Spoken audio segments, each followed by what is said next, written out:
Antes de mais nada, antes da gente começar aqui o nosso podcast, eu vou lembrar você que está assistindo aí esse vídeo que aqui na descrição você encontra os endereços das nossas redes sociais. Tá aí o Facebook da igreja, nosso Facebook, o Instagram da igreja, nosso Instagram, e também tem o link do TikTok, que a gente também tem TikTok, para você acompanhar aí. E também não se esqueça, fazendo o nosso jabá aqui, de curtir o vídeo, de compartilhar e também de deixar um comentário aí do que você achou ou do que você vai achar.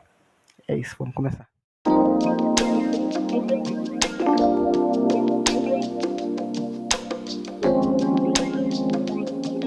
E aí, amigos do P3 Podcast, eu sou o João Pedro, a gente está começando mais um podcast aqui com você, esse podcast que é uma luta para conseguir fazer todos os dias, mas graças a Deus nós temos obedecido a voz de Deus e temos feito com que, dando o nosso melhor para que Deus também faça aquilo que Ele quiser fazer nas nossas vidas. Hoje, a gente está aqui para falar sobre um assunto muito importante, muito delicado, mas antes da gente falar do assunto e antes da gente apresentar o convidado, o Thiago vai se apresentar.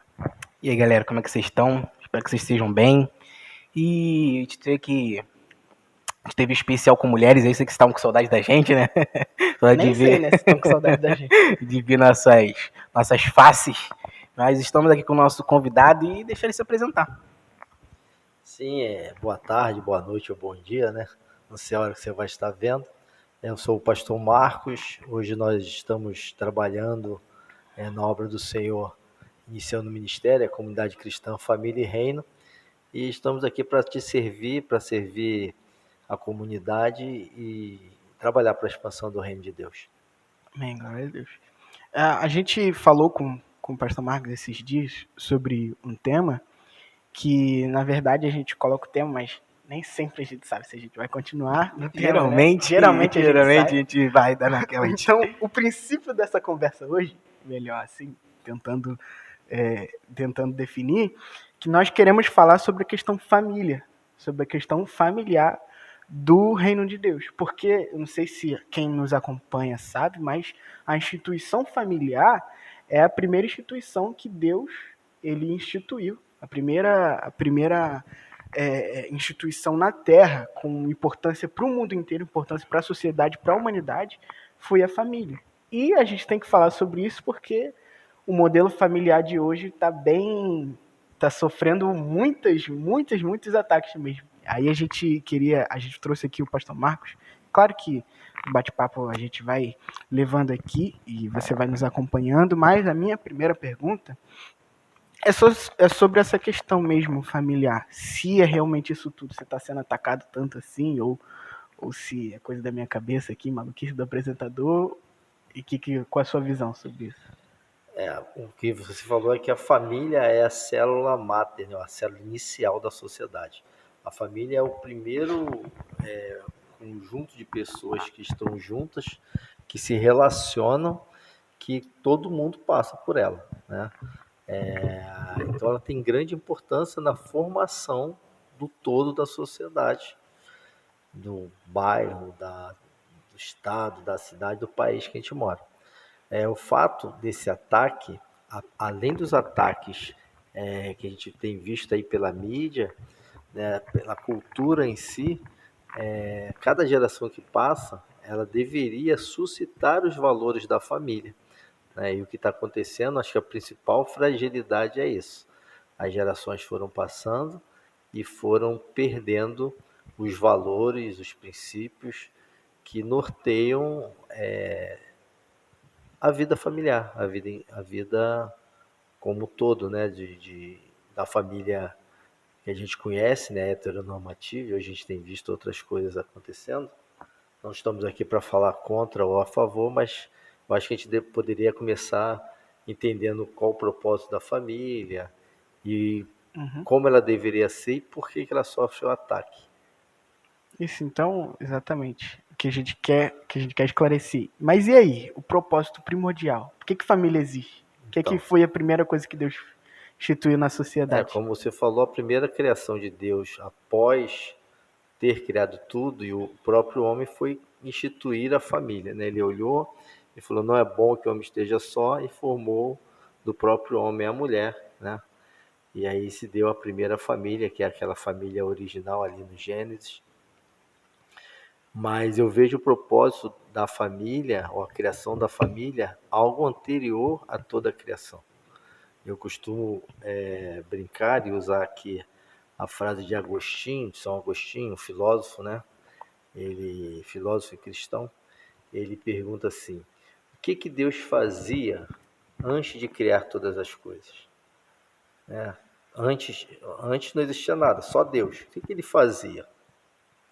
E para ser bem dinâmico ou direto na resposta, a gente pode imaginar que Deus estava planejando, ou que Deus não fazia nada, ou qualquer outra coisa. Mas antes de criar todas as coisas, Deus já existia, ele é eterno, logo o Espírito Santo existia e Cristo existia.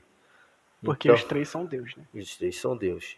E esse é o âmago da família. Esse é o por isso que a gente tem aquela frase, né, no evangeliquez, né? Família é um propósito de Deus, né? Uhum. Por quê? Porque quando Deus, na minha visão, segundo o que eu estudei e filosofei comigo mesmo, quando Deus estava na eternidade, antes de criar todas as coisas, Deus se relacionava com Ele mesmo. Para você que está em casa, que vai ver esse podcast, vamos imaginar aqui Deus Pai, Deus Filho e Espírito Santo. E no nada, no eterno, no tempo eterno, nós, Deus, nos relacionava entre nós mesmos. E o nosso relacionamento, o relacionamento de Deus, Pai, Filho e Espírito Santo era tão tremendo, tão perfeito, né? Um pensava, o outro já pensou, o outro já sabia o que tinha sido pensado, e então eles se relacionavam em amor, se relacionavam na plenitude do que a gente pode imaginar o que é um De relacionamento. relacionamento. E num determinado tempo da eternidade, Deus Pai, vamos botar aqui dentro da nossa teologia que a gente pensa de hierarquia, né? Deus Pai vira para Deus Filho e o Espírito Santo e falam: que tal a gente criar um ser que possa se relacionar conosco, como nós nos relacionamos? Daí a gente começa a entender o propósito, o princípio, o propósito e a importância da família. Porque aí eles viram para o outro e dizem, né? Esse Deus único dizem: façamos o Um homem homem. à nossa imagem e semelhança. Ele cria o homem, logo em seguida, né, ele vê que não é bom que o homem esteja só, ele cria a mulher, e daí a família. Então eu vejo a criação, o propósito, a importância da família lá na eternidade, porque a família foi criada para que o homem possa se relacionar com Deus por intermédio do relacionamento que os membros da família terão um com o outro. E aí Deus vai dar o papel do pai, Deus vai dar o papel da mãe, o papel dos filhos, para que esse relacionamento seja desenvolvido. Tá olhando para mim? Tá Tá achando pensando? Eu interessante. tava aqui, quando o senhor falava, eu tava pensando, então será que é por isso que a família é tão importante a esse ponto, que é por isso talvez que o inimigo ele tenta tanto atacar a família, tanto tentando desestruturar a família, tentando achar meios de que a família tradicional, aqui como a gente está no Brasil, a gente fala a família tradicional brasileira, é por isso que existe tanto esse ataque pela família. Então, se você parar para pensar, Satanás ele não tem família. E uma das formas dele atingir Deus é atacar aquilo que é importante para Deus. O ser humano como indivíduo e o ser humano como todo, como família. O ser humano que se relaciona com o outro. Então, com certeza, um dos objetivos de Satanás é atacar, é destruir, é desmanchar e cegar o entendimento do propósito, do princípio, da finalidade da família. Isso aí, não tenham dúvidas que é realmente que a obra de Satanás é essa, destruir famílias. Você parar e pensar, Uhum. uma família, ela é constituída de pai, mãe e filhos. O homem ou a mulher se casam e eles vão gerar filhos. Então, quando Satanás trabalha na vida daquele casal, né, para que eles se separem, para que eles se agridam, para que eles vivam mal, o que ele está fazendo? Ele está atingindo o casal? Não tá atingindo a família. Atingindo os filhos. Porque se a gente pegar os princípios bíblicos de família, qual é o papel do pai?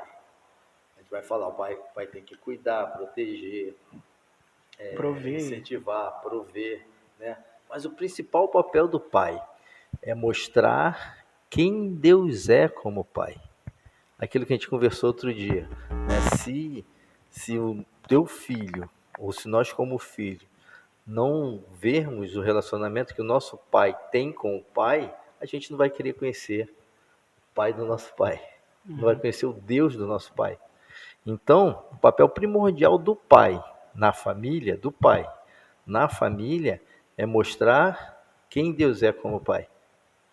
Se ele mostrar quem Deus é como pai, ele vai proteger, ele vai amar, ele vai sustentar, vai prover, ele vai incentivar, ele vai corrigir, ele vai dar limites. Então, veja só, se eu mostro quem Deus é como pai para o meu filho, né, eu vou cumprir aquilo que a gente falou antes, e meu filho vai querer conhecer ou ser um pai como eu sou, que mostra para o filho dele quem Deus é como pai. O problema é que esse ciclo foi quebrado com o pecado. E o papel da mãe? O papel da mãe é mostrar como Deus ama. Por isso ela cuida, ela afaga, ela pega no colo, ela alimenta com a mão dela.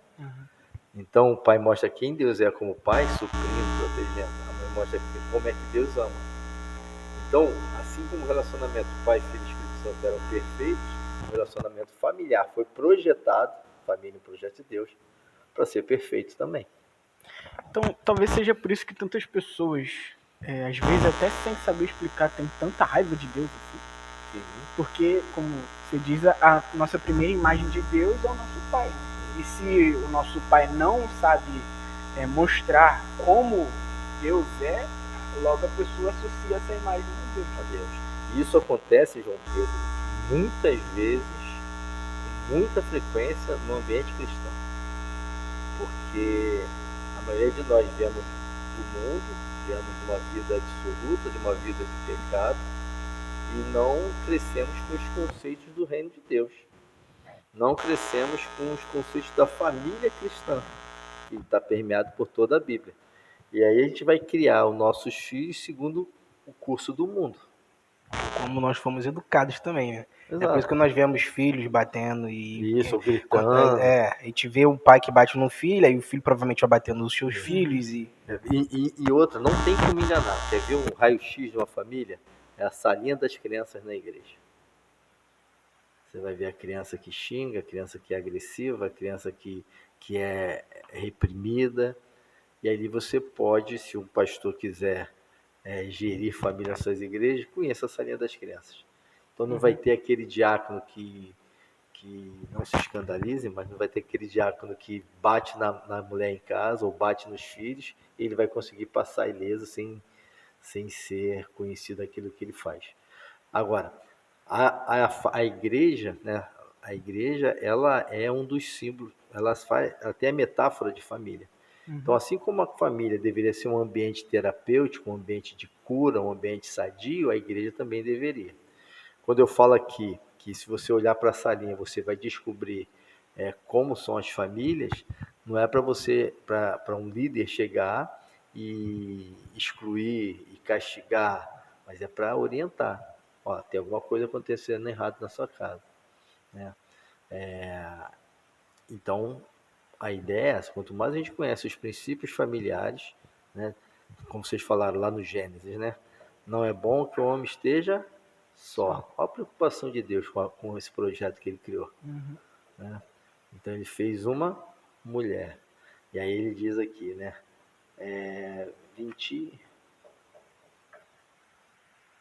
24. Por isso, deixa o homem pai e mãe e se une à sua Mulher. Olha que interessante. Também, como tu falou, a gente vai viajando aqui na situação. Isso aí que a gente O que quer. está escrito aqui? Em Gênesis, deixará o homem o seu pai e sua mãe e vai se unir à sua mulher.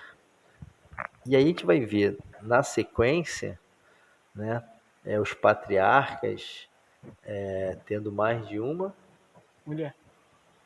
E aí, eles desobedeceram? A constituição familiar, o que a gente tem que entender? A constituição do povo judeu, né, do povo, estava em andamento. Então, realmente o homem casava com uma mulher, as outras eram o quê? Concubinas. Essas concubinas, né, é uma maneira de mitigar a palavra escrava, ou objeto. Então, essa formação familiar, e ela traz assim um propósito, né? É uma mulher que é casada com aquele homem e ele com várias ou concubinas, algumas concubinas, quando tu desce para. Era para quê? Para que a sociedade da época se desenvolvesse. Era a sociedade patriarcal. Então tinha todo esse conceito, o cara era incentivado. Lembra? Abraão manda o servo dele, Eliezer, buscar uma esposa para Isaac, não é isso? Então tinha uma importância. Mas por que eles tiveram outras esposas? Porque eles precisavam se sustentar como? Era uma sociedade agrícola. Então, a gente precisa, quanto mais filhos, mais força no campo. Quanto mais filho, o outro não vai lá e toma a tua terra. Então, a sociedade patriarcal, ou os clãs, eram formados dessa forma. Então, a gente não tem como pegar essa cultura e esse momento da história e trazer para os nossos dias. Hoje, Né? Para o pessoal já ficar ligado. O que acontece na época dos reis também, a gente vai ver Davi com várias esposas e vai ver Salomão também aí com um excesso né? O que aconteceu? Se a gente for pegar a história, Saul, eles conquistaram a terra na época dos juízes. Aí estabelecem o reino com Saul. E se você for olhar no mapa, né, na geografia bíblica, não era o que Deus prometeu a Abraão. Deus promete a Abraão desde a entrada do Líbano até o Egito, do mar Mediterrâneo até a Transjordânia, ou seja, além do Rio Jordão, indo para o Oriente. Então, até aquele deserto todo que o pessoal passou anos andando era para ser Israel também. Então, o que acontece? Então, quando Saul vem como rei, ele não tem, as tribos estão divididas, porque elas brigavam entre si, e eles não têm ainda todo o território prometido. Davi unifica o reino dos judeus e os israelitas, né? Mas ainda não tem aquela porção de terra prometida. Então, em Salomão, o que vai acontecer? Por meio de alianças políticas, e essas alianças eram celebradas e fechadas com casamentos. Então, como Salomão ficou muito poderoso, ele foi avançando o terreno até conquistar. Então, na época de Salomão, foi a única vez na história que Israel teve todo o território prometido a Abraão. Porque ele fez alianças políticas. Foi um governo de paz. Davi foi um governo de guerra e Salomão um governo de paz. Então, como é que ele conquistou as terras? Por meio de alianças. Daí ele ter 300 esposas, 700 concubinas, ou o contrário, não lembro agora. Então, não é referência, né, para o cara praticar a poligamia. É interessante também que, por casarem com mulheres, por Salomão casar com mulheres estrangeiras, fazer essas alianças, ou seja, ele deu tipo um jeitinho naquilo que Deus já havia prometido, o reino se dividiu, porque tinha uma ordem deuteronômica que ele não poderia acumular tesouros para si, para ele. Poderia enriquecer Israel? Sim, mas para si não. Não poderia ter cavalos de guerra. O rei, né? E ele tinha. E não poderia casar com mulheres estrangeiras. Ele fez. Daí o reino se divide, reino do norte e do sul, e a história desanda novamente. Outra situação também interessante, não sei se vocês já observaram, eu estou aqui na questão da formação da família, né, para o pessoal se sintonizar agora. Na formação da família, homem e mulher. Está lá em Gênesis 24. Por isso, deixa o homem, seu pai e sua mãe, e une-se a sua mulher, uma mulher só. O casamento sempre foi monogâmico. Então, a gente vai chegar lá no Novo Testamento e vamos ouvir a parábola das 10 virgens. Né? E aí, como é que vocês enxergam essa parábola? O noivo vem e tem 10 virgens esperando ele? Eu sempre tive uma dúvida. Se essas virgens pertenciam a ele, ou se elas só estavam lá pra, sei lá, madrinha de casamento, uma espécie assim de... E aí, Thiago? Eu sempre tomei essa parábola como uma analogia à igreja com Cristo. Então elas seriam noivas Sim. As noivas do do noivo. cordeiro. Das Sim, noivas do- seríamos nós, e aí tem as prudentes e as não prudentes, Então, seria Aí tu essa... vê como é que às vezes a gente prega tão errado, né? Porque a ênfase não está na quantidade de mulheres, não. Ensina o compromisso de aguardar a volta de Cristo. Uhum. Então, o que acontece? Elas vão até... O que são essas noivas? Exatamente o que o João Pedro falou. Elas são damas de honra. Né? São as nossas madrinhas hoje, né? Seriam as do madrinhas, casamento. exato. Então, fazia parte do cerimonial, né? Do noivo chegar inesperadamente e a noiva está aguardando. Assim como o amigo do noivo chega falando, aí vem o noivo, as noivas perfilarem, conduzir o noivo até a sala, até o quarto de núpcias, fazia parte da cerimônia. Aponta para a igreja? Aponta para a igreja, mas não aquelas noivas sendo as mulheres, a igreja que vai adentrar. Mas essas noivas, né, elas apontam justamente para todo esse cerimonial, ou todo o preparo para a vinda do noivo. Que é até interessante, né? Que o nosso casamento, ó, aqui é ocidental, o noivo tá lá esperando. E a aí noiva a que mulher vem. atrasa 3 horas e aparece E do troca, nada. né? Mas lá é o contrário, a mulher que tá esperando e o cara, alguma hora ele vai aparecer. Por quê? Porque exatamente como é que muda, né? Uhum. Porque o homem é que tem o papel. Né? A dracma perdida também. Uhum. A dracma perdida, muitos dizem que é uma joia em que o noivo, ao se comprometer com a noiva, deixa com ela até que ele volte com todo o dote para ter a festa de É casamento. meio que uma garantia, né? É a garantia, é o selo. Né? Uhum. Nosso selo é o Espírito Santo. Por Uhum. isso, né? Então, o que acontece? Geralmente eles pactuavam o noivado e não se viam todo dia ou só final de semana. Ele saía para trabalhar e juntar dinheiro para pagar o dote para o pai. E a noiva ela tinha o quê? Como símbolo, como parte dela no pacto, portar a joia deixada e não perder nenhuma daquelas dracmas. Então tudo isso diz respeito ao modo de preparo para esperar o noivo. Então aponta para a família. E como você estava falando de Salomão, lá que ele não poderia casar com mulheres de outras tribos. É por isso que no Velho Estrangeiro, de outro Testamento. país. É por isso que a gente vê no Velho Testamento essa importância de você só poder casar com pessoas da mesma fé. Assim, um Porque. jogo desigual, né? Porque quando a gente vê, geralmente quando acontecia isso no Velho Testamento, de alguém se casar com uma mulher ou trazer alguma concubina que não seja da mesma religião, acabava isso, da pessoa tendo aquela Foi o que aquela aconteceu com Salomão, né? cambalhada.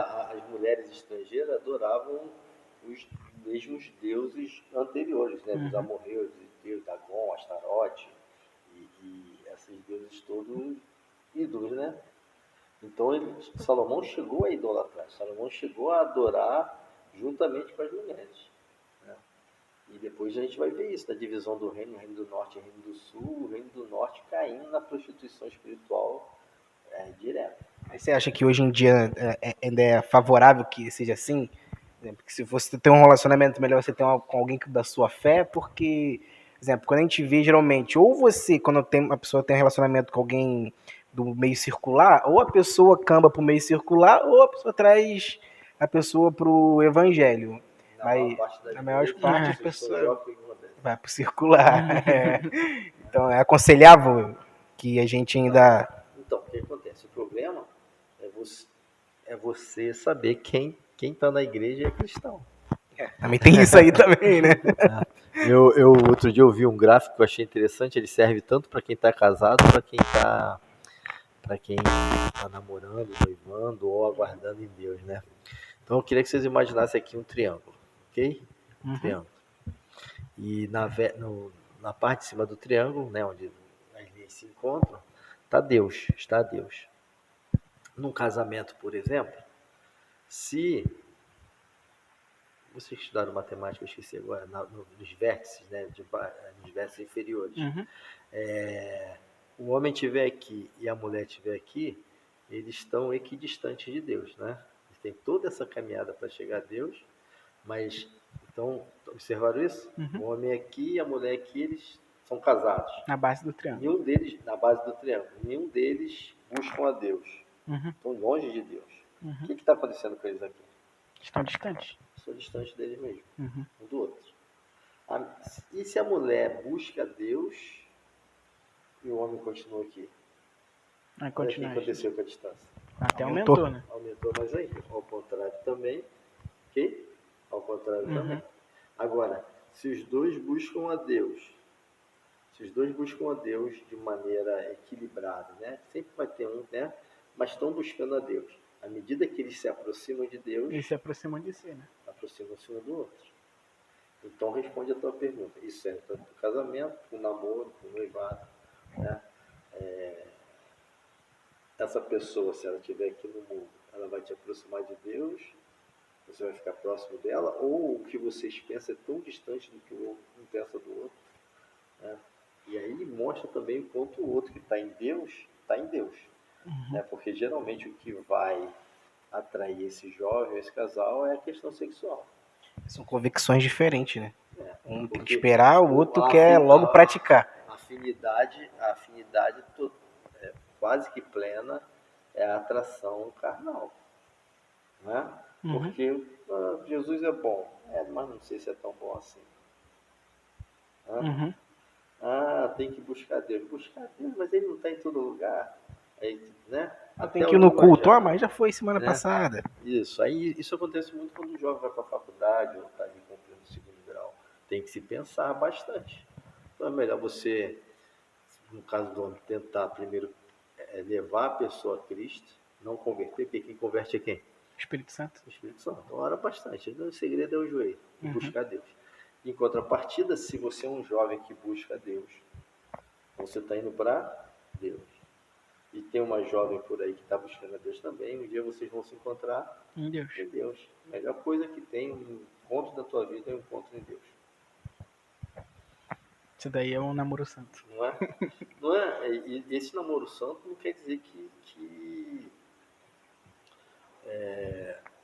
não vão sentir as mesmas sensações ou vivenciar aquilo que Deus fez como pensam, que é a questão do sexo.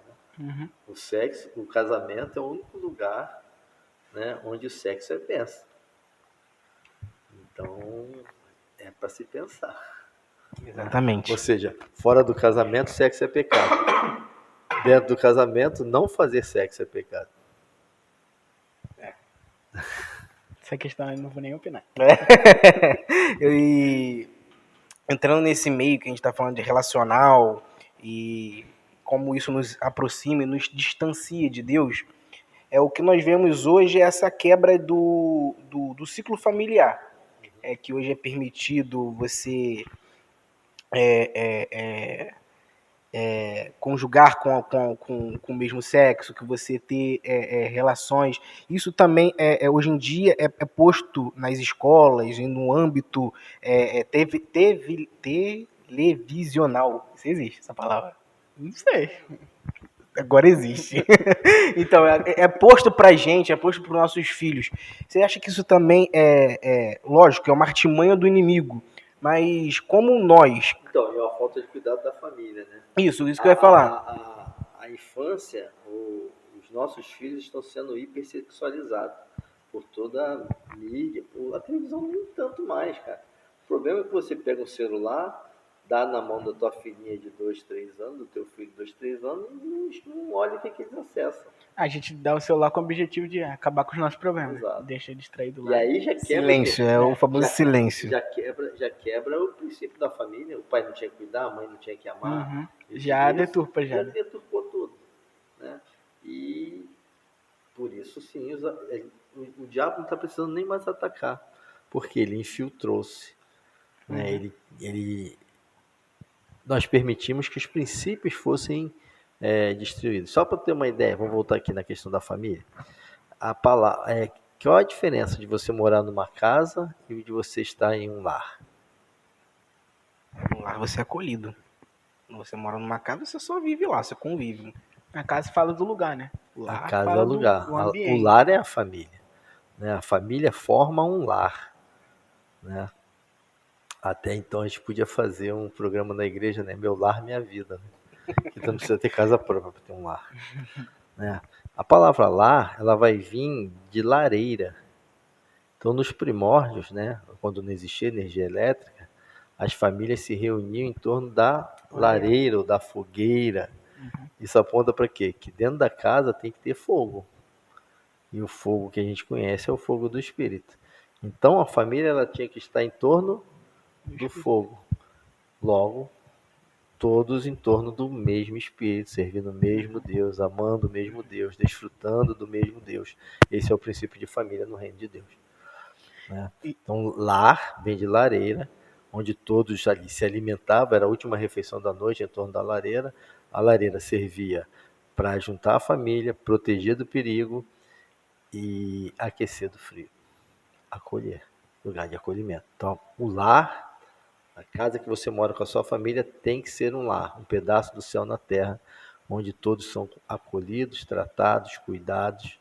Né? Quantas coisas talvez seus pais não saibam que vocês vivem hoje, né, por causa do trabalho, por causa do ministério, por causa da vergonha, por causa do temperamento, da personalidade de cada um.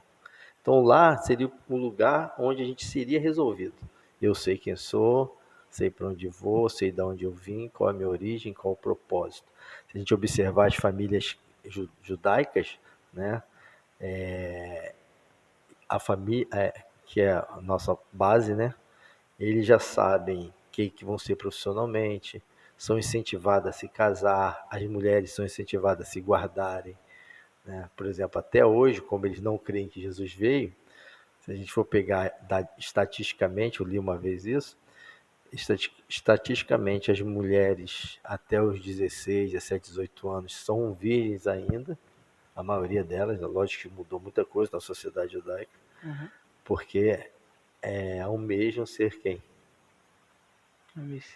Maria. Se a virgem, o cordeiro veio. Se eles não creem que Jesus veio ainda. Então, as meninas judaicas, né? Então tem uma chance de eu ser a tal aí. Exato. Lógico que elas vão se apaixonar, se casar e um dia vão despertar, né? Como a Bíblia diz que eles vão se voltar para Jesus. Então, estou falando dentro da cultura. Então, por esperar, elas se guardam. No entanto, eles são incentivados a casarem logo. Né? E formar famílias. Porque o formar família fez o judeu passar pelo cativeiro babilônico, né, do persa, grego, romano. Né? As famílias são muito fortes. Fez eles passarem pelo nazismo, pela questão do Holocausto. Né? Apesar de o conceito de família, se vocês viram a lista de Schindler, esse filme é antigo, vejam quem puder ver. As famílias eram separadas para campos de concentrações diferentes, mas aqueles que Schindler, né, que era um industrial alemão, conseguiu separar, ele comprava, ele dizia que para fazer munição era preciso de mulheres e crianças. Então ele pegava os maridos para a forja e as mulheres e filhos para lixar a munição.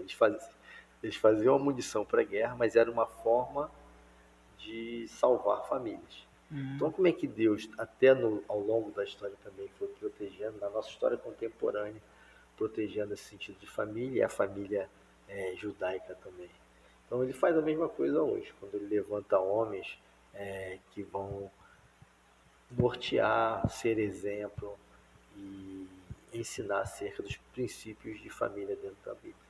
E nesse meio estruturar familiar, se nós temos uma estrutura familiar boa, automaticamente nós aprendemos a lidar com a família e igreja também, né? Sim. Nós sabemos distinguir, por exemplo, a comunidade Família e Reino faz parte da minha família, que é a IBN Mutirão. Agora, se nós temos uma família quebrada, nós acabamos criando o que muitas vezes nós vemos dentro da igreja, que são essas rixas, são essas... A pessoa vivencia no ambiente igreja o que vivencia no ambiente família.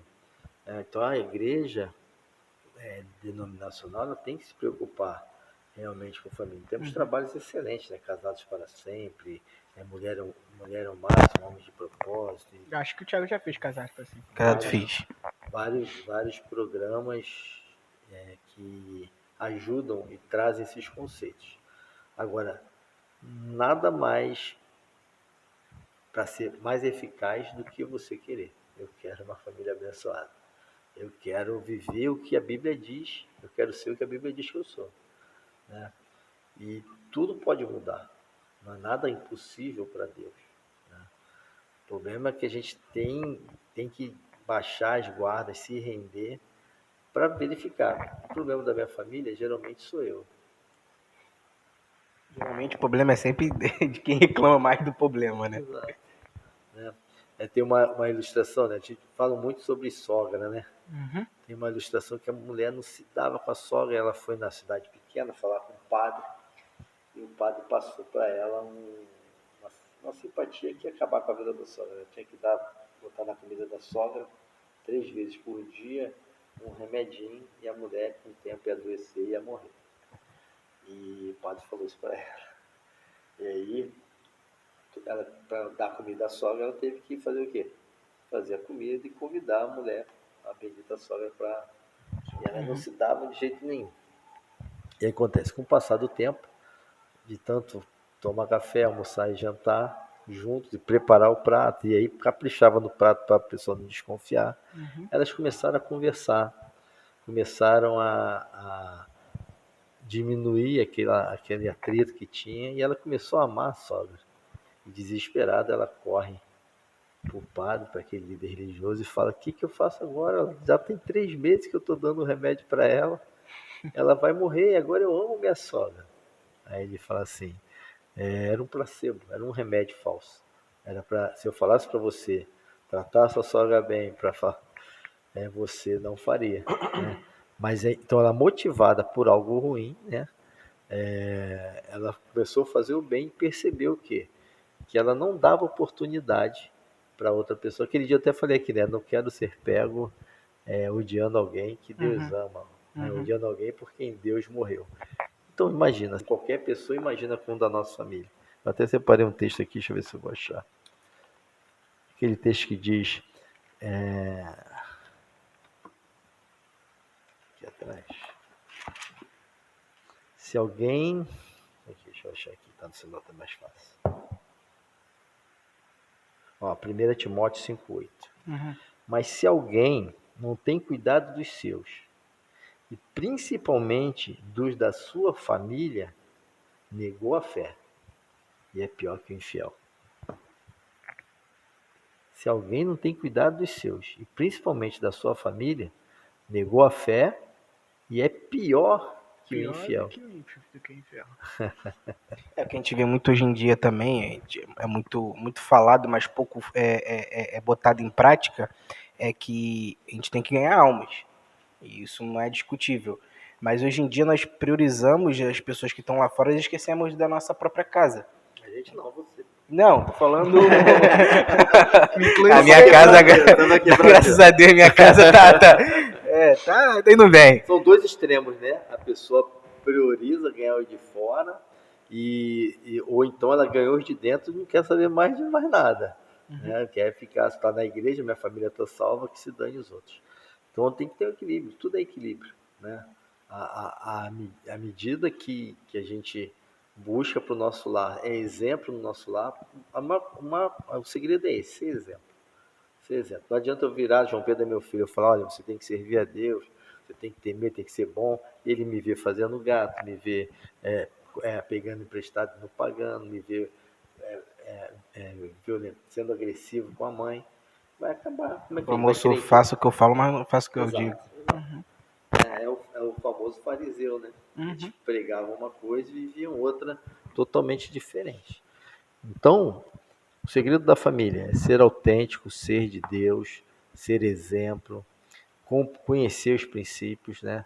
No Gênesis lá está tudo descrito lá, né? Quais são esses princípios, né? Então, por exemplo, o homem vai deixar seu pai e sua mãe. Quando é que um homem pode deixar seu pai e sua mãe? De casa. Não. Quando ele tem autonomia. A família, ela é autônoma. Para formar outra família, a gente casa e não faz mais parte, entendam bem, não faz mais parte organicamente da família do pai e da mãe. Né? Mas o que a gente mais vê hoje em dia? Pessoas que se casam e vão morar no terreno da mãe, vão morar no terreno do pai, e vão viver aquela situação ali, onde eles não vão ter liberdade, não vão conseguir desenvolver melhor. Então, por isso que eu estou falando, o triângulo, se os dois estiverem em Deus, Deus vai dando condições deles poderem celebrar a união em Deus.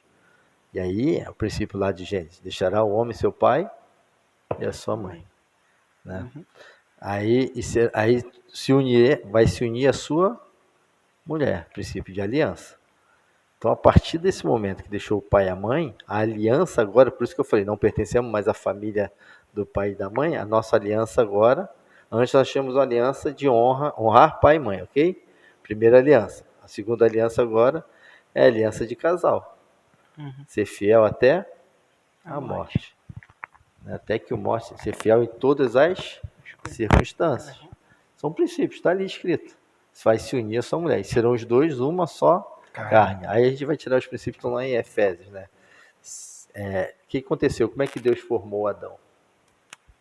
Ele dormiu um profundo sono, ok? Formando a Eva, né? E tirou da costela dele a mulher. O princípio de Gênesis diz o seguinte: que todo homem, quando Adão dorme um profundo sono, quer dizer que Deus matou Adão. Então, todo homem que se deixa morrer para Deus ou por Deus, entendeu? Todo homem que morre para Deus, né? Morra para o mundo, né? Todo homem que morre para seu orgulho, para o seu ego, se coloca na mão de Deus e deixa Deus fazer o que quiser, Deus tira dele a mulher que ele precisa. Osso de meus ossos, carne da minha carne. Está lá em Gênesis, está escrito. Tá. Então, o que acontece na maioria das vezes? Nós nos atraímos por uma mulher que nos atrai fisicamente, né? E não morremos para que Deus possa fazer dessa mulher a mulher que a gente espera que ela seja. Pelo contrário, o jovem começa um relacionamento e fala: não quero que tu fale mais com as suas amigas, não quero que você ande mais com essa roupa. Ó, tu não tem que ouvir tua mãe. Ó, não é assim que o relacionamento começa? Por quê? Os princípios estão lá escritos, mas a gente não ensina nem observa. Então, o homem morre para quê? Para ele poder cumprir o que está escrito em Efésios capítulo 5. Marido, amai as vossas esposas, assim como Cristo amou a a igreja. ponto de morrer por ela. Ó, então, o que a gente vê aqui em Gênesis, a gente vai ver lá na cruz. Porque quando Cristo está na cruz do Calvário, né, o lado dele é furado para ver se ele tinha morrido. Sim, tinha morrido. Não foi? O soldado vou ver se ele morreu. Senão tem que quebrar as pernas dele. Jesus tinha morrido ou não? Tinha. Sim. Mas quando ele fura o lado de Jesus, sai do que do lado de Jesus? Sangue e água. Água para purificação e sangue para remissão. Ali nasceu a igreja. Que é quem? A mulher? A noiva de Cristo. Osso dos meus ossos, sangue do meu sangue. Tá vendo como é que o princípio é profundo de família? Como é que família é um propósito de Deus? Lá desde de Gênesis até o final. Quando Cristo vai vir buscar a sua, quando ela estiver pronta, ataviada, preparada. Né? Então, esses princípios nos fazem cuidar da nossa família hoje, a ponto de apressar a volta de Cristo. Por exemplo, o pai e a mãe criam um filho, e aí a igreja também é a mesma coisa, a Carol fala muito isso. A igreja é lugar de prender jovem, de atrair jovem. Não, a igreja seria o lugar de enviar os jovens. Cara, isso é tremendo demais. Porque se você cria o seu filho amando a Cristo, ele só vai desejar uma coisa aí para as nações. Lembra quando eu estava falando, quando o casal separa, quem sofre é o filho, quem se afasta de Deus é o filho, quem vai odiar Deus é o filho? Acaba o ciclo, ele não vai querer ir para as nações. Aí a volta de Cristo fica se retardando. Está entendendo que Satanás ataca a família? Então, onde é que a gente faz isso? Onde é que a gente termina com isso? Quebrando o ciclo. Aí eu não tive vou entrar aqui na situação da questão da orfandade. A gente falou da importância do pai. O pai tem que mostrar quem Deus é como filho, como pai. E aí o filho não sabe disso, o que vai acontecer com ele? Ele não vai saber ser pai. Né? Então, Mas aí, tá, tudo bem, eu sou órfão, fui órfão. Sei que agora eu não sou mais porque Cristo me adotou. Como é que termina esse ciclo? Termina em mim. Termina em mim. Acabou em mim. Eu vou ser um bom pai, eu vou preparar o meu filho, eu vou mostrar quem Deus é. Tudo que eu não recebi, eu vou lutar para dar, porque agora Deus supriu as minhas necessidades. Aí a gente também volta até naquele assunto que muito se fala na igreja, negócio de maldição hereditária, essas coisas todas, né? É. O pessoal meio que cria até um pessoal sistema, não, você... Curte a maldição hereditária. não, isso daí é do teu pai, então não é de você e tal. E a pessoa vai carregando aquilo como um fardo, né? Que tem que carregar até... Eu li, não, eu ganhei um livro que eu folhei e estava escrito o seguinte: a morte do pai ideal e o perdão para o pai real. Ou seja, o pai ideal deve morrer e o pai real deve ser perdoado. Porque, veja bem, a gente está falando dos princípios de paternidade, de família. Muitas igrejas trabalham com isso, mas muito precisa ser dito. Muito precisa ser ensinado, muito precisa ser discipulado e vivido. Né? Para quê? Para que esse ciclo realmente se quebre, para que esse ciclo realmente termine. Né? E a gente não tenha mais o abandono. Vamos falar da orfandade. Quem é órfão? O que é um órfão? Quem não tem família. É um filho que não conheceu, que não tem um pai. Né? A família se dissolve ali. Então a gente tem órfão quando o pai morre, ok? Que seria o mais comum. Ah, meu pai morreu, eu sou órfão. Beleza. Mas tem aquele órfão que não conheceu o pai. Quando a mulher falou pro O cara. outro órfão, né? Porque se ele fosse órfão também, tô tirando a culpa do aquele que esperou nascer, quando viu a cara do moleque feio, não, e foi embora.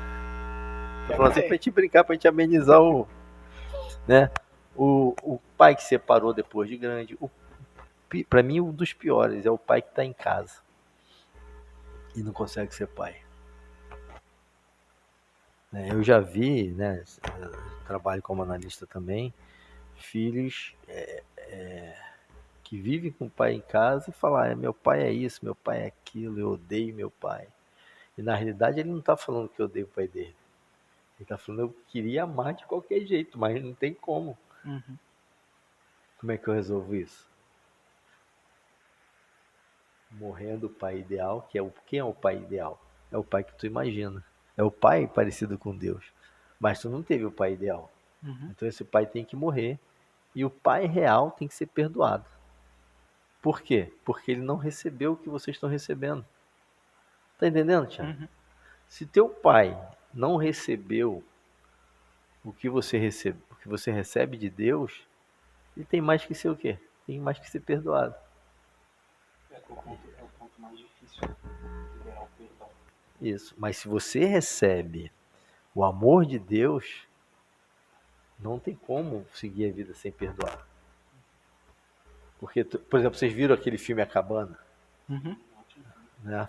Tu viu a hora... O cara tinha problema com o pai, tu viu, né? Tanto é que, primeiramente, Deus se apresenta como uma mulher. Porque senão ele rejeita, né? Porque se eu Não, não me ele engano... rejeitaria. Porque eu vi o filme a primeira vez, aí beleza, eu vi que o pai dele morre. Mas quando eu vi a segunda vez, eu descobri que foi ele que matou o pai. Ele que envenenou Ele acha que matou o pai. Vai por Pra aí. não dar spoiler. Assista. Isso. Aí o que acontece? Quando ele vai para a caverna lá com o Espírito Santo, que o Espírito Santo mostra para ele um menino sendo maltratado, ele fala assim: o que esse menino merece? Merece tudo de bom, merece ser perdoado, tal, tal, tal. Então, esse menino aí é o seu? Seu pai. Lembrou? Tá entendendo? Então, por baixo, quem é violentado, quem sofre agressão, quem é abandonado, vai violentar, vai agredir, vai abandonar. No curso do mundo. Se eu estou viajando muito, eu só estou entendendo. Para sermos bom pai, primeiro também temos que ser bons filhos. Né? Saber perdoar, saber... no caso, não assim, passar pano, como foi falado aqui. Isso. Mas saber entender que ali também há um trauma. Tem um trauma ali, com certeza. E aí que gerou, o filho, quando está muito revoltado, dane-se o trauma do meu pai. Eu quero ser amado. Né? E aí quem vai trabalhar isso? Cristo vai trabalhar. Né? O que a gente ora lá no Pai Nosso? Perdoa as nossas dívidas ou perdoa os nossos pecados, assim como nós perdoamos a quem nos ofendeu. Uhum. E aí, Então você é a sua própria régua de comparação. exato. É para você chegar, se eu fui perdoado, será que eu valho muita coisa? Será que, né? O que eu penso quando eu estou sozinho? O que eu penso quando eu estou comigo mesmo? Né? Já sentiu vontade de agredir alguém? Já sentiu vontade de já mentir para alguém? Né? Se você sentir vontade de agredir alguém, segundo o reino de Deus, quem pensa o mal do outro já o assassinou, já é réu. Uhum. Então tem assassino. Né? Se faltou com a verdade, é o mentiroso. E todos esses não entram onde? Meu pai já até falou que uma vez o pessoal até ficou espantado. Vocês tudo já mataram gente na cabeça de vocês. Vocês já mataram gente. O pessoal, não, eu? Que E isso? outro, o pior da falta de perdão é o quê? Tem gente matando gente dentro da igreja. Dentro da igreja. O pior da falta de perdão é o seguinte: é como você tomasse, quando você lembra daquela pessoa, né? Uhum. Ou então a pessoa chega no mesmo ambiente, tá na festa, tá lá comendo, bebendo, mó churrascado. A pessoa chegou, não quero comer mais, não quero beber. Acaba com o teu dia, Quem né? chegou perto de você? E quem deixou de festejar? Você O sai cara perdendo. continuou comendo, bebendo lá. Uhum. Né?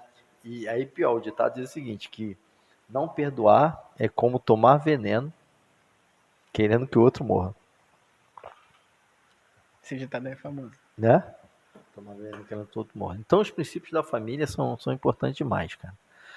E a gente tem que querer, tem que lutar. Porque Deus está disposto a nos dar aquilo que a gente ama. Né? Então, tem casos aí absurdos, né? De pais que abusaram de filhas, que abusaram de filhos, né? Mas liberar o perdão, né? E quando constituir a sua família, o segredo é aquele triângulo. Então, aquela primeira pergunta que tu fez da questão do jogo desigual, já nem cogita. Né? Tem casos, eu conheço uns casos que a menina começou, interessada no rapaz, começou a evangelizar, ganhou o cara para Jesus e o cara casou com outro. E depois Deus deu um casamento abençoado para a pessoa. Por quê? A gente não tem como exigir da criança, do jovem, do adolescente um pensamento maduro. Mas se os princípios estão incutidos, eles vão cumprir, Naturalmente, né? naturalmente. Fiz um curso chamado Humanizando a Espiritualidade. Quanto mais nós humanizarmos a espiritualidade, mais as coisas ficarão mais fáceis. Né? Porque aonde há regras, não tem relacionamento. Lembra lá o princípio, quando Deus estava com ele mesmo, não tinha regras. Uhum. Eles não eram obrigados a criar nada. Eles só se obrigavam, ninguém deva nada a ninguém a não ser o amor. Eles se amavam. Então eles geram um ser que possa amá-los como eles se amavam. E possa amar os outros seres que foram criados como se amavam. Por isso Jesus vai falar: ore pelo teu inimigo, doa a capa, caminho mais uma milha. Por isso que Paulo revela que aquele que não cuida dos seus é pior do que o infiel. E vai embora, porque tem família que não é cristã e eles se amam. Vivem os princípios familiares, Realmente. mais do que muito cristão. O básico é um pacotão. Tudo gira em torno da família. Isso. Tudo gira em torno desse eixo familiar. Por exemplo, Então, se você é um rebelde em casa, aí você vai trabalhar na padaria do seu Joaquim, que é um cara ruim pra caramba. Você vai ser rebelde com ele? Vai, pô. Você é rebelde em casa. Mas aí eu também tenho risco de perder o emprego. Tem, mas pô, você não tem papa na língua, pô. Eu vou acabar Uma hora. discutindo com ele. O português lá, não, perdão, isso é xenofobia, né? É o cara é um patrão muito ruim, tu vai rebarbar com ele. Ah, mas você foi para um emprego muito bom. Quando pisarem no teu pé, tu vai rebarbar do mesmo jeito. Porque a tua base ali foi de rebeldia. Essa base precisa ser convertida. Precisa ser transformada. A transformação que a gente conhece é só pelo poder de Jesus Cristo. Uma coisa que eu estava até conversando com a minha esposa, a gente estava dando aula do pequeno grupo, e você não sabe se você faz parte da sua congregação, venha para os pequenos grupos, são grupos muito abençoados. Eu tava falando que perdi o fio da meada, faz eu mexer, perdi o fio da meada. Você tava conversando com a tua esposa Sobre sobre essa questão que ele acabou de falar da rebeldia e tal. Se você for rebelde em casa, você vai ser rebelde no trabalho. agora eu perdi, faz eu mexer, acabou. Mas venha pro pequeno grupo. Participe do pequeno grupo. Bom, Resumindo. no pequeno grupo você pode perguntar, trocar ideia, muito mais do que no culto ou até mesmo na escola dominical. Então o pequeno grupo é uma reunião terapêutica também, né, onde vocês podem tirar dúvida e crescer na graça, conhecimento. Mas e uma no poder pergunta de Deus. que eu tô aqui já há meia hora segurando. Essa questão da família, quando eu ouço o senhor falando, eu acho muito interessante porque eu aqui já coloco eu como um dos que fazem isso. Mas eu já me encontrei pensando, não, na verdade, não pensando a família como um propósito de Deus que a gente de igreja assim há muito tempo, não. Meu propósito é ganhar, sei lá, a África para Jesus. Meu propósito é mudar uma cidade inteira com avivamento. Mas às vezes a gente se esquece que o propósito de Deus também é instituir uma família. Então a Sim. gente acaba valorizando muito mais, sei lá, eu quero ter uma mega igreja. A gente acaba valorizando, sei lá, a gente Então, você ter tem que, uma você tem que banda maravilhosa, avaliar o mas não seguinte. Por exemplo, a o cara, família. o jovem tá com a ideia de ser missionário e alcançar as famílias, não sei da onde, do Nordeste, do Triângulo Mineiro, da região sul, do estado de Miami, na Miami, né? Mas esse propósito aqui que você chama de propósito, é uma fuga de casa ou você está sendo lançado pela tua família, né? Vocês falaram agora que começa o culto em casa, a igreja começa em casa. Lá na comunidade a gente fala o seguinte: se a sua família for uma igreja, a sua igreja vai ser uma família. E se a sua igreja for uma família, a tua igreja não é um lugar para se visitar, mas é um lugar para pertencer a essa família. E esse pertencimento de família, lembra que a gente falou aqui? O filho é como flecha na mão, ele tem que ser lançado. Não pode Então, ficar guardando. se existe esse equilíbrio na família, vai ter um momento que você vai ser lançado. E aí você vai ser lançado com propósito, com um alvo certo para atingir e preparado para isso. Não sei se tem um podcast, uma pregação do Luciano Subirá que é tremendo, que ele ensina o Israel a jejuar antes dele casar. Ele vai para os Estados Unidos. Eu acho que eu já vi isso. Já viu? Né? Então, depois, se você conseguir achar referência, põe aí para a galera ver. Né? Então, o pai tem que ensinar o filho a pagar a conta, a participar das tarefas de casa. Para quê? Para quando ele for lançado. Por exemplo, o filho não faz nada em casa, ele vai poder ser missionário? Chegando lá na missão, ele vai ter que virar massa, ele vai ter que cavar sapata, né? Porque você pode ir para um lugar onde não tem nada. E aí? O cara não estica nem a cama, né? Porque a mãe hiperprotege. Não, filho, não faz nada não. Já cresce não gostando. Então são essas coisas também que dentro de casa deve ser praticado. Por exemplo, aqui diz na Bíblia que o pai deve inculcar a palavra de Deus no filho, no trabalho, no caminhar, sentando, levantando, né? Como é que ele vai fazer isso? Na prática. Quando eu falei aqui em humanizar a espiritualidade, vivendo realmente. é a gente entender, o bispo Daniel serviu com ele, fala sobre vivologia, né? A arte de viver, o estudo da vida, né? Dentro dos princípios bíblicos. Então, quanto mais coisas a gente fizer de modo natural para a glória de Deus, né? Porque diz que quer comais, quer bebais, quer façais qualquer coisa. Façam tudo para a glória de Deus. Então, pensa bem, quando tu baixa, né, teu filho lá menor, que faz uma malcriação, que tu baixa e olha nos olhos dele, fala, filho, não faz isso não, papai te ama. Tu usou a Bíblia? Tu usou o espírito da Bíblia. Você está cumprindo exatamente o que a Bíblia está mandando você fazer. Né? Do que você, cala a boca, moleque. Pá, abriu uma ferida na alma daquela criança. Que de repente foi aberta na sua lá atrás. Né? Tu chamar uma criança, um filho de burro, você não vai dar para nada. Né? Tá vivendo princípios bíblicos? Não. porque o pai promove o filho. O mais simples que o filho fizer, a gente tem que valorizar, porque ali no simples, né, vai gerar autoconfiança, autonomia, para lá na frente tu ver teu filho fazendo coisas grandes. Outra coisa que eu queria falar aqui, vou fazer por meio de perguntas, vou fazer o contrário, né? Existe família perfeita? Se existe família perfeita? Acho que não também.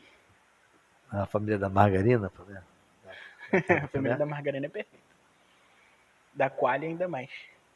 Então, não existe família perfeita, mas existem famílias que estão buscando essa perfeição, estão buscando essa harmonia em Cristo. Então a gente pode chamar de família perfeita aquela que erra e acerta, que tem disposição de fazer o certo e se errar, pede perdão e tenta de novo. Essa para mim é a família perfeita, né? Às vezes eu fico lá em casa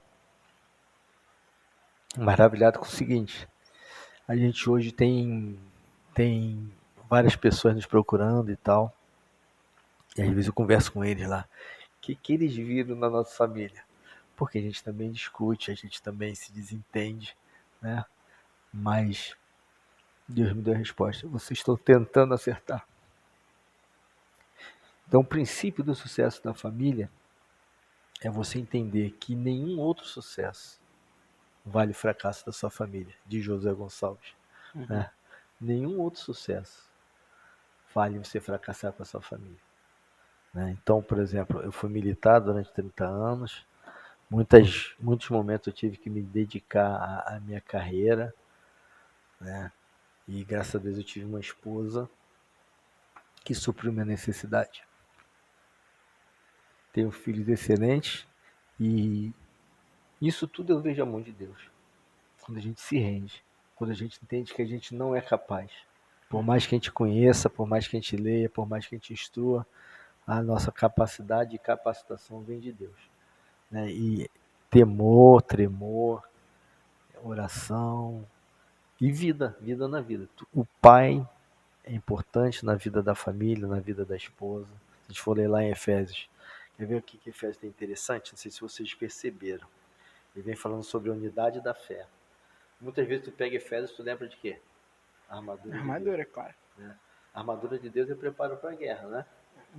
Mas se você for ler aqui, ó, vou pegar aqui do 3, ó, do 4, ó, fala sobre a unidade da fé. Aí depois eu ia falar sobre o serviço dos santos. Vai falar sobre a santidade, a vida dele, a exortação à santidade. E ele começa: o lar cristão, marido e mulher. O lar cristão, filhos e pais. O lar cristão, servos e senhores. Tá no tempo já? Tá quase. Né? E aí depois que ele vem fala sobre a armadura de Deus. O que eu entendo com isso aqui? Só lendo o caput o título das porções de versículo. Antes de falar em guerra, Deus falou em alinhamento. Você só vai sair vitorioso se você estiver alinhado com os propósitos de Deus. Seu relacionamento com tua esposa, a esposa com o marido com a esposa, né, com a família em si, o relacionamento de filhos e pais, né, no trabalho, né, buscar a santidade, buscar a paz com todos e a santificação sem a qual Ninguém verá o paz com quem? Com todos. Então, para ir para a guerra e ser vitorioso, tem que ter um alinhamento em todas as áreas. Aí sim, depois a gente está apto para vestir a armadura de Deus, ser revestido de poder, viver em glória e triunfar com o Senhor. A gente tá estourando já, mas eu não podia sair sem te fazer essa pergunta. Que, tudo bem, a gente falou muito sobre família. A família e sobre a família sanguínea, mas existem aquelas famílias que não são sanguíneas. Que é um amigo, às vezes tem aquele ditado no amigo que é mais chegado que um irmão. Às vezes você, como isso tudo que foi falado aqui, a gente pode colocar em prática com essas pessoas também? Nós somos família de Deus, né? Quando você cumpre o evangelho, os princípios da família, né? O que está escrito lá, João? Crê no Senhor Jesus. Não. Se a gente crê, né? Nós recebemos o poder de ser chamados filhos de Deus. Se eu sou filho de Deus, você é filho de Deus, e o João é o potencial filho de Deus, nós somos irmãos. Se ele é meu irmão pródigo, eu tenho que fazer de tudo para ele voltar. E quando ele voltar, eu não posso fazer como o irmão mais velho, não é?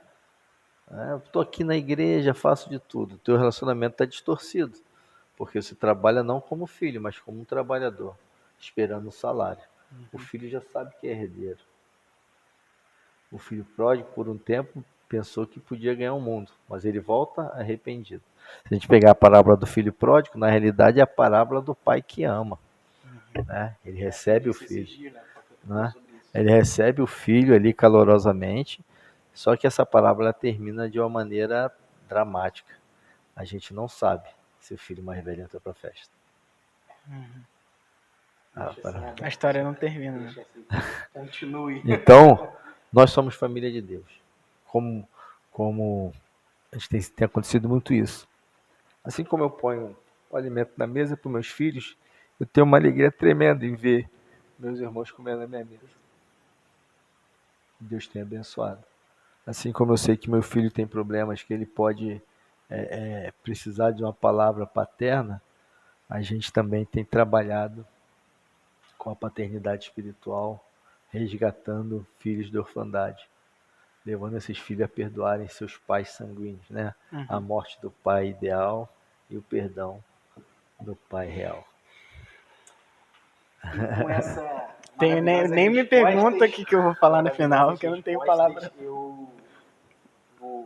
gente vai terminar, porque já passou. Ele fica preocupado com o tempo que ele que edita depois, então ele que resolve o problema. Não ajuda, né? Meu velhinho lá não ajuda. O senhor tem abençoado aquele notebook, que eu chamo ele de peças sobressalentes. Ele tem ajudado e tem servido para o propósito que é esse podcast.